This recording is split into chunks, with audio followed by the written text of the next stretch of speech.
चीन की ऊंची ऊंची इमारतों और चमचमाती सड़कों के पीछे ना एक और ही दुनिया बसती है। तो आज हम शहरी जिंदगी के उसी पहलू को समझने वाले हैं जो अक्सर हमारी नज़रों से छिपा रहता है। एक ऐसी हकीकत जो चीन के बारे में हमारी सोच को शायद थोड़ा बदल दे। जब हम चीन के शहरों के बारे में सोचते हैं तो हमारे दिमाग में कुछ ऐसी ही तस्वीरें आती हैं, है ना? एकदम फ्यूचरिस्टिक बिल्डिंग्स, सब कुछ बहुत ऑर्गेनाइज्ड और सड़कें तो एकदम साफ सुथरी। यही इमेज है जो हमें मीडिया में अक्सर दिखाई जाती है। पर सवाल यह है कि क्या यही पूरी सच्चाई है? आज हम एक ट्रैवल ब्लॉगर के सफर के जरिए इसी सवाल की गहराई में जाएंगे, जो हमें दिखाता है कि इस चमचमाती सतह के नीचे असल में और भी बहुत कुछ है। तो चलिए शुरू करते हैं। इस व्लॉगर ने चीन के कुनमिंग शहर के उन इलाकों में जाने का फैसला किया जो फैंसी बिजनेस डिस्ट्रिक्ट्स और टूरिस्ट जगहों से दूर हैं, मतलब जहां असली आम लोगों की जिंदगी बसती है। ये सफर हमें ले जाता है शहरी गांवों में। अब ये क्या है? ये वो मोहल्ले हैं जो बड़े शहरों के अंदर ही बसे होते हैं।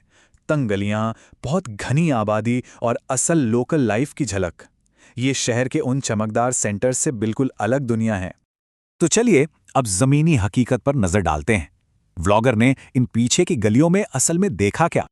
देखिए, यहां जो फर्क है वो सच में हैरान करने वाला है। एक तरफ शहर का चमचमाता हुआ हिस्सा और दूसरी तरफ उससे बस कुछ ही मीटर दूर ये रिहायशी गलियां। व्लॉगर को यहां क्या मिला?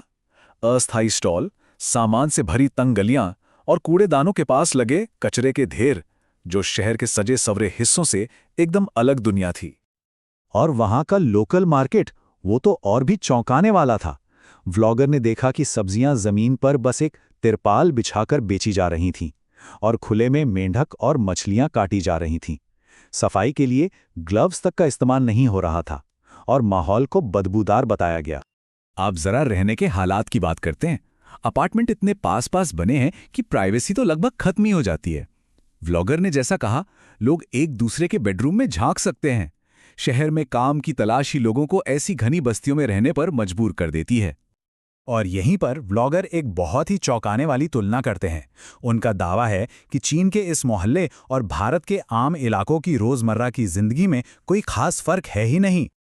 व्लॉगर का ये बयान उनकी पूरी बात का निचोड़ है। उन्होंने कहा, कोई फर्क नहीं है। जो लोग प्रमोट करते हैं कि चाइना बहुत ज़्यादा अच्छा है और इंडिया बिल्कुल अच्छा नहीं है, वो इसे देख लें।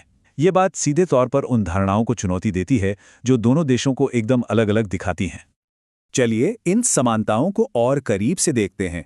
व्लॉगर के मुताबिक स्ट्रीट मार्केट का सेटअप बिल्कुल वैसा ही था जैसा भारत में होता है। सड़कों की सफाई की बात करें तो कोनों में वैसी ही गंदगी मिलने की बात कही गई, और पब्लिक बिहेवियर जैसे थूकना या कचरा फेंकना, वो भी एक जैसा ही पाया गया।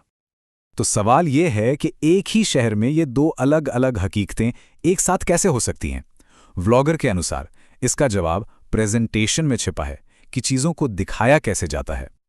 और ये बात तो कमाल की है। व्लॉगर ने बताया कि मेन रोड से इस बिल्कुल अलग दुनिया में पहुंचने के लिए उन्हें मुश्किल से 50 मीटर ही चलना पड़ा। बस 50 मीटर। और ये बदलाव बहुत ही अचानक और बड़ा था। तो ये प्रेजेंटेशन काम कैसे करता है? व्लॉगर के मुताबिक इसका एक पूरा प्रोसेस है। पहला, खाना पीछे की कम साफ सुथरी गलियों में बनता है, फिर उसे मेन रोड पर लाया जाता है और आखिर में उसे सजावटी लाइटों के नीचे इतनी खूबसूरती से पेश किया जाता है कि उसकी असलियत पूरी तरह छिप जाती है। और इस पहेली का आखिरी टुकड़ा है चुनिंदा सरकारी सेवाएं। व्लॉगर का कहना है कि मेन रोड्स की तो सरकार रोज सुबह अच्छे से सफाई करती है, जिससे रात भर का कचरा ढक जाता है, लेकिन पीछे की गलियों पर उतना ध्यान नहीं दिया जाता। तो आखिर में ये एक बहुत बड़ा सवाल छोड़ जाता है, जिसे हम विकास कहते हैं, उसमें कितनी हकीकत है और कितना सिर्फ दिखावा। ये सवाल सिर्फ कुनमिंग का नहीं, बल्कि दुनिया भर में शहरी विकास की उन तस्वीरों के बारे में है जो हमें दिखाई जाती हैं, और उन सच्चाइयों के बारे में जो कैमरे के फ्रेम से ठीक बाहर रह जाती हैं। अनम्यूट को सब्सक्राइब करना ना भूलें।